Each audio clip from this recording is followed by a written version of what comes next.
Ну що ви там? Звикли вже до оглядів на всілякі дорогущі AAA ігри? Прийшов час і про всіляке інді неподобство поговорити. І сьогодні я розповім вам про Dungeon Crawler, про який ви навіть не чули, під назвою Elrentaros Wanderings. О боже. Від розробників Rune Factory. Ну, це ви не чули, в нас гра в Стімі вийшла буквально тиждень тому, якщо я вчасно видам відео. А от в Японії гра релізнулась минулого року під назвою Rare Sekai. І, як ви могли щойно здогадатись, це Ісекай. І нафіга було змінювати назву, тільки японські боги знають. Ні, ви не подумайте. Я хоч і люблю чисто японські забавки всілякі, але не те, щоб я був великим фанатом Dungeon Crawlerів.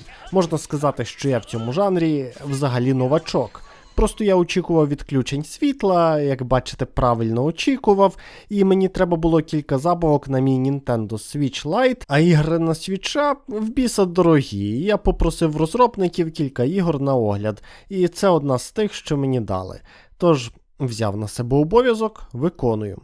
Elrentaros Wanderings, прости господи, це ісекай, Dungeon Crawler про хлопчика або дівчинку, в моєму випадку хлопчика, який раптом прокидається в фентезійному світі разом із таємничим чарівним дзеркалом. Аби розгадати його загадку, нам потрібно буде проходити підземелля і заповнювати дзеркало чарівними каменями. І, що важливо, дзеркало реагує на зв'язки з людьми, тому нам потрібно буде з ними багато розмовляти і виконувати їхні завдання, про які чуть пізніше. Головна особливість сюжету гри в тому, що наш головний герой то прокидається в нашому світі, де він ходить в школу, то в фентезійному. І там він зустрічає одних і тих же людей із тими ж іменами і не зовсім розуміє, який з цих світів справжній.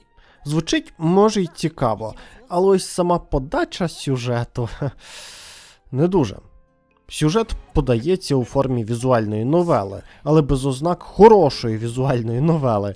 Малюнки персонажів статичні, немає навіть кількох варіацій для різних емоцій. Попри англійські саби, озвучка тільки японська, але не те, щоб для мене це було якоюсь проблемою.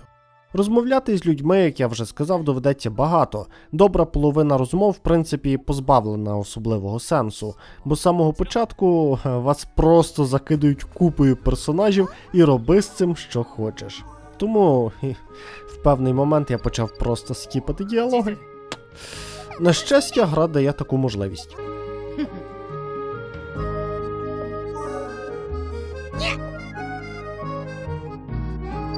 По геймплею ситуація трохи дивна. В самій грі не те, щоб багато різноманіття, насправді, хоча вас чекає близько 2 десятків підземель, проходити які доведеться значно більше, ніж один раз. Одне підземелля пропонує вам з півдюжини різних варіацій, ну тобто як варіацій, розділень по рівню. Підземелля типу пропонує тобі заходити на варіації під різні рівні екіпіровки, але врешті всі ці варіації однакові, ну, окрім складності. Єдина відмінність реальна – це боси. Боси тут класні. Ну, по-перше, вони класні візуально. Я ніколи не був графодрочером і вважаю, що дизайн та стиль превалюють над графоном і фотореалістичністю, тому візуал мені тут подобається. Ну тільки зауважте, що це все записано на залізі свіча в 720p. Ну і вірогідно, насправді боси це найкраще, що тут є. Бити їх цікаво, принаймні перші 2 рази кожного. Вони не прості, в них є набір паттернів, зачевши які бої стають простішими. Я міг би провести аналогію з Dark Souls'ами всілякими, але це не Souls-like. І в босів реально прикольний дизайн. Проблема в тому, що боси не просто найкраще, що є в грі. По суті, бої з ними – це єдине цікаве заняття, яке є в грі, бо, їй-богу, я не фанат роуглайків, якими зараз чомусь має бути кожна друга інді-гра, але краще б вже підземелля були процедурно генеровані. Я задовбався по 10-20 разів валити одних і тих же курочок і кроликів на нехай і милих, але однакових коридорних локаціях. Поза підземеллями теж дуже робити нічого, бо поза ними одна невеличка локація хаб, по якій ви бігаєте від підземелля до підземелля. Садите напевне, капусту, і говорите з персонажами, які дають вам завдання і грибуть ваші подарунки. Завдання – це просто додаткові виклики в підземеллях, по типу «не отримай шкоди від кроликів на 8-му рівні», які з часом починають дратувати. І саме ці завдання насправді і рухають вас по сюжету, бо типу те чарівне дзеркало качається від ваших зв'язків з людьми. Подарунки, вони різні, так пишуть. Але насправді це ота капуста, яку ви посадили. Щоразу ви просто збираєте срану капусту, а персонажі такі «О боже, ти хоч знаєш, наскільки цінну річ мені подарував?» Та, блядь, знаю, бо я її щойно сам виростив. І по суті це все. І ще прокачка, окей. Прокачка, рух персонажа і боївка прикольні. Коли ви трошки вшарюєте, що і як робити, звісно. Рівнів тут немає, тільки рівень екіпіровки. Високорангова зброя має свій особливий прийом, нарешті можна качати пасивні навички, і магію можна прикупити. Важливий мінус, який стосується, в принципі, прокачки, полягає в тому, що, хоча прокачувати вашу зброю і еквіпмент, в принципі, цікаво, прокачувати це сильно сказано, тому що ви не можете підняти йому рівень, лише додати ось ці пасивні навики, або активний, якщо це зброя високорангова. А це означає, що ви постійно будете продавати свою зброю, навіть якщо вона високорангова. Вона просто на низькому рівні і наносить недостатньо шкоди, і зробити ви з цим нічого не можете, а отже потрібно її викинути, аби отримати трішки валюти. В цьому сенсі Rentaros Wanderings виглядає як обрізана, погіршена версія Діабло, де вам випадає просто величезна кількість луту, але мало що із того насправді є вартим уваги. І навіть те, що варте уваги, ви все одно продасте через якийсь час. Насправді досить швидко. Ви продасте більшість всього, що у вас в принципі лежить. Мій улюблений білд – це прокачати перекат по максимуму, приманити до себе ворогів, перекотитися в інший кут карти і в'єбати їх расенганом. Коротше, тут кайфовий і гладкий рух персонажем, весело робити свій білд, який можна, до речі, міняти прямо на ходу в підземеллях, хоч 5 разів посеред бою з босом. Придумувати свою тактику і валити, власне, босів. Але яке ж все інше репетативне. І нудне. І затягнуте. Це не коротка гра. Вона прям на десятки годин. Я, може, просто не шарю за данжен-кроулери, як сказав на початку, але я вже до 5-го підземелля втомився робити одне і те ж.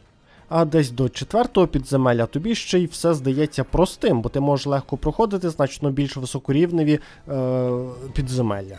А потім, коротше, я розумію, що так і має бути. Якщо я значно нижчий за рівень боса і, в принципі, підземелля, це перетвориться в дуже довготривале заклікування.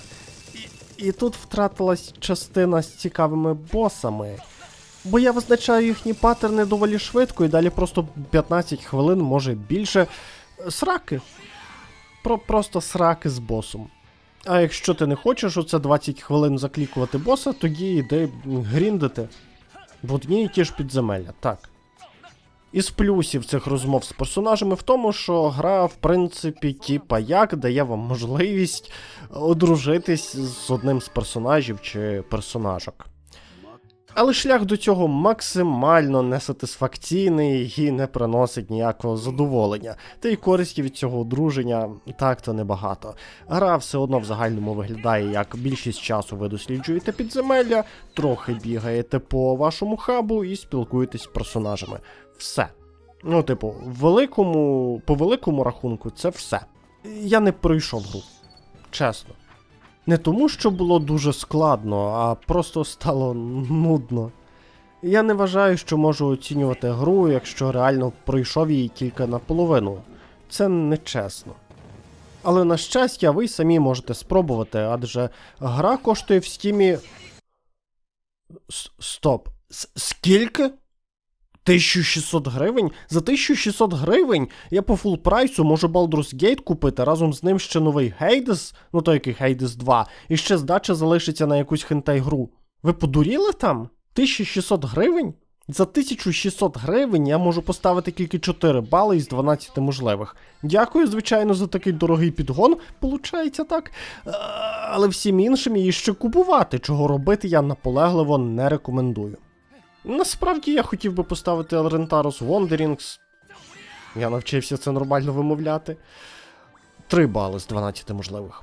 Але це буде занадто, тому що з цього моменту, типу, від 3 і нижче в мене починається зовсім говно, а вона ж може комусь сподобатись. І я, напевне, і я все-таки виходжу з тої думки, що я не дуже розбираюсь в данжен-кроулерах, і може я чогось не розумію. Я вважаю, що тут є хороша ідея прокачки, плавне керування, до певного моменту цікаві боси і в цілому затишна атмосфера, але в цілому вона репетативна, нудна і нецікава, надміру затягнута і з фруструючою подачею сюжету, який і так зірок з неба не хапає, і постійним повторюванням одних і тих же дій протягом десятків годин, які я не витримав.